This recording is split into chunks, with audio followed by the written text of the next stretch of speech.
जो लोग मीट खाते हैं वो एयर पोल्यूशन के लिए जिम्मेदार है। बात तो सही है। कुछ चीज दिखाता हूँ आज। क्या बात है?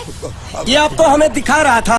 भाई ये वो खेत है जहाँ से आपके इको फ्रेंडली चावल निकल के आपकी प्लेट में आते हैं। भाई आपका नॉलेज तो कमाल का है भाई। आपके इको फ्रेंडली चावल की प्रोडक्शन, ट्रांसपोर्टेशन, स्टोरेज में जिस तरह से एनवायरमेंट की शुद्धि होती है और बाकी के जानवरों को जिस तरह से जिंदा जला दिया जाता है, उन चीजों को भी प्लीज आप इग्नोर ना करो। भाई आपका नॉलेज तो कमाल का है भाई। और ये सिर्फ मैंने एक चीज की एग्जांपल दी है। जितनी भी चीजें आप खाते हो, आपकी सब्जियां, फ्रूट्स, गेहूं, सब चीजों की प्रोडक्शन, ट्रांसपोर्टेशन एंड स्टोरेज में मैसिव लेवल पे एनवायरमेंट का और दूसरे जानवरों का नुकसान होता है। भाई आपका नॉलेज तो कमाल का है भाई। आपकी इको फ्रेंडली चावल की आपकी सब्जियां, फ्रूट्स, गेहूं। नवजोत भाई, तुम दिन भर मुर्गा, बकरा, मछली फंसाए घूमते हो अपने मुखमंडल में, या फिर कभी गलती से हमारा हमारा हमारा ये चावल, हमारी ये सब्जियां, हमारा ये फ्रूट्स वगैरह भी खा लेते हो?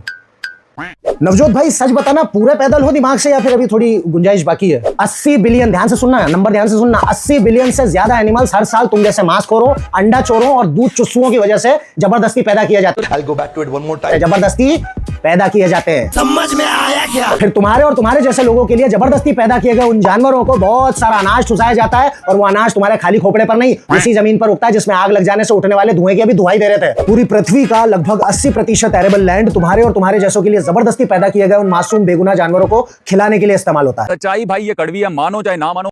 ब्लेम करना बेटा दूसरों को एक तो बहुत ज्यादा आसान होता है। Look who's talking। बहुत बड़ा फायदा होता है ब्लेम करने का कि बंदा खुद महात्मा साबित हो जाता है। कोई महात्मा नहीं है भाई, ना कोई खुद को घोषित कर रहा है। तुमको क्या, तुमको डब्बे बेचने और खुद मांस, अंडा और दूसरों की मम्मी का दूध चाटना, तो तुम तो यही प्रमोट करोगे। कल को कोई कंपनी अगर तुमको थोड़ी बेटर डील दे देगी तो तुम प्लांट बेस्ड सप्लीमेंट बेचने लगोगे। तुमको क्या है? सच्चाई भाई ये कड़वी है, मानो चाहे ना मानो। कि हमें जीवन में थाली का बैंगन नहीं, वीगन बनना चाहिए।